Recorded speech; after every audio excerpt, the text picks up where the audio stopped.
Commitment to write the text is a commitment. Generally speaking, Buddha and Bodhisattvas, they never commit any kind of actions. Very difficult. And whatever they undertake, before that, they are checking. If I undertake this and that kind of activity through the Buddhist speech mind, it will benefit for the sentient beings, it will be positive, it is positive or not, to check, to investigate, to precisely, like definitively, it is positive, then they take. And once they undertake, they have such commitment.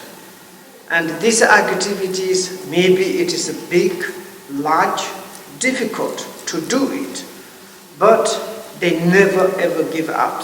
They like kind of commitment. And here is the writer text. And he has like kind of such qualities, ability to write resuming path of the Bodhisattvas, which is attitude and conduct.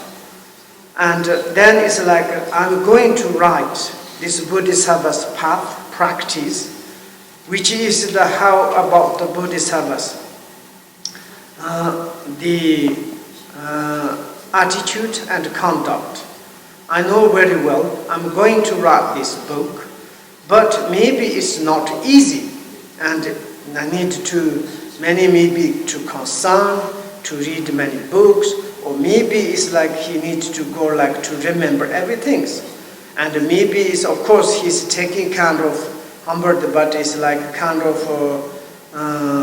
certainly according the lazy to give up, maybe not continue, and like this, there is a commitment is very important. And the Buddha and the Bodhisattvas, something is a commitment, then it's like the same, there is examples. When you write something on the stone, and like, how do you call it? To write. How do you say in English? Carve. Yes, you can carve into the stone, and it's never disappeared. If you write by the pen, maybe it's quickly carve, okay. Buddha and Bodhisattvas something commitment is like same as the writing carved into the stones and never ever disappeared. And generally it's like some people's, the commitment is like kind of writing on the water. First time they appeared, but in the second it completely disappeared. Like this, commitment is also very important. Therefore he said, the perfect Buddha, source of the temporary and ultimate happiness, come from the accomplishment of the authentic Dharma, as that in turn depends on knowing its practice. I will explain the practice of the Bodhisattvas. And this is the commitment. He says, I will explain the practice of the Bodhisattvas. Practice the path of the Bodhisattvas. What is the practice of the Bodhisattvas? Bodhisattva's attitude, Bodhisattva's conduct. And of course, Bodhisattva's attitude relates to the compassion, relates to the wisdoms. And the Bodhisattva's conduct relates to the sixth transcendent and such another benefit skillful means. And therefore it is going to explain. That means I will definitely explain about the practices of the Bodhisattvas. And also is why I will to explain the practices of the Bodhisattvas. Because when we look at all this temporary and ultimate happiness, and temporarily happiness, it is like maybe obtain the great human existence, and we have completely entired our organs, limbs, and fully obtain the human existence. Also all the advantages, riches to got it or to achieve what we have need to, over the conditions. And therefore we say the perfect human, like the situations. And even the temporary human existence, temporary happiness, human existence. In the human existence, there is richness. And also it's like good families. And also life is become successful. Follow the Buddha, receive the teaching of the Buddhas, and also we account to the great, some qualified teachers, and all like necessity of in our human life, and automatically occurring this is like kind of temporary happiness. Maybe it comes from it is said Buddhas. Why? Because when we listen to the Buddha's teachings, and then it's like we can to do this source of those temporary happiness. And also the ultimate happiness, maybe it's like we realize that our own potential of the Buddha nature be enlightenment on this single life. And that is then the ultimate happiness, great happiness. Therefore the perfect Buddha itself is the source of the temporary happiness and the ultimate happiness. Come from the accomplishment of the authentic dharmas. Because it's like, why you say it's like this happiness and the temporary and ultimate happiness comes from the Buddhas. Because we perfectly accomplished about his teachings.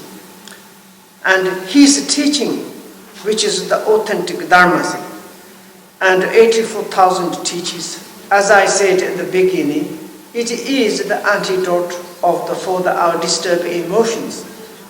Our disturbing emotion is the maker of the obstacles in order to receive our happiness of the temporary and happiness of the ultimate. And when we practice the authentic dharma, it is the antidote for our disturbing emotions. When we apply our antidote of the authentic dharma through our disturbing emotions of the lesser diminish. And then it's like the sun shining after our happiness of the temporary and ultimate is shining out into our mind. It doesn't matter outside, it's just as it is, but inner our happiness of the temporary and ultimate automatically occurring there. And therefore, we received happiness or not entirely depends on accomplishment of the authentic dharmas. And also, as that in a turn depends on knowing is the practice, such and such, all those qualities of the path exclusively on knowing how to practice the practice of the Bodhisattvas. That is the most important. If we cannot to practice properly the Bodhisattva's practice, then we cannot to accomplishment of the authentic dharma. If we cannot to accomplishment of the authentic dharmas, and then this Buddha is not source of our happiness of the temporary and ultimate. And also in the Buddha he says, is when you say like this, how the Buddhas can help to us or sentient beings, and his speech and his teaching and his methods. For example, Buddha direct enter into our heart. He is going to in our heart to clean our heart by some rubbers or by some computers or by never. Buddha how enter into our minds, and never nobody cannot enter into our minds. Only the teaching, only the Pita instructions. That is the obvious. For example, when we study the alphabet, for example, someone say, I can read, write, and I can to give you everything to it. Impossible. Then how we can to bring this knowledge from one person's mind to in ourselves? Okay, you are a great writer, reader, and great knowledge you have. I want to pull this knowledge into my mind. See? And this person, maybe I will enter into your mind. It's impossible. It's ridiculous. It's impossible. But we can to listen to this person's knowledge, acknowledge this person's telling to us, and then it's a step by step, sequentially, we can to have knowledge pouring into our minds, and this knowledge poured into our mind or transformed into our minds, then we become the same as these persons. That means it's like to kind of help. That is like the great transforming, like I don't know, transitive and like this. Therefore, we say so Buddha is the source of the temporary and ultimate happiness because of his teaching of the authentic Dharma.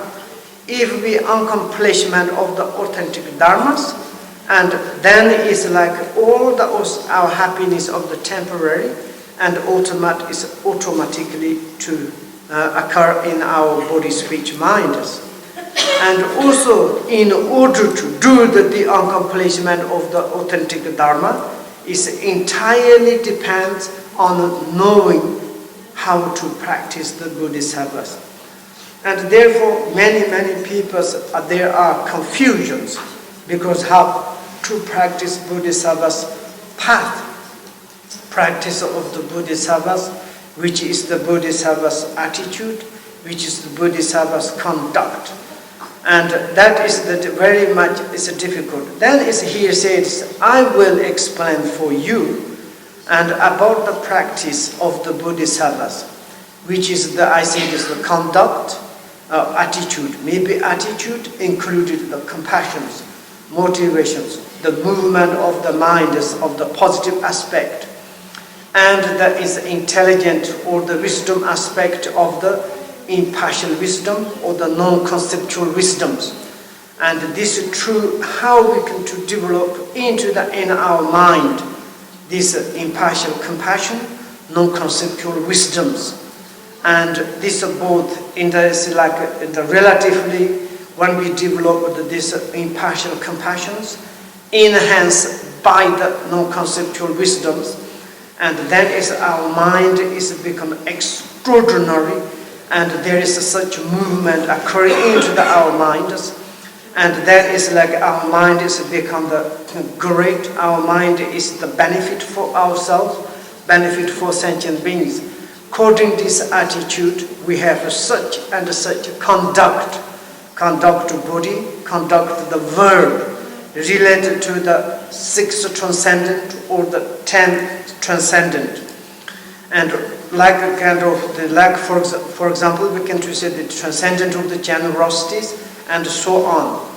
And those are how we can to practice. It's difficult to some beginners without education of this Bodhisattva's practice, Bodhisattva's path, and how we can to practice. Therefore, he has such experience, and he accomplished all Bodhisattva's practice, and he has this experience, and then he says, I'm going to commitment, I will give explanation about this Bodhisattva's practice things.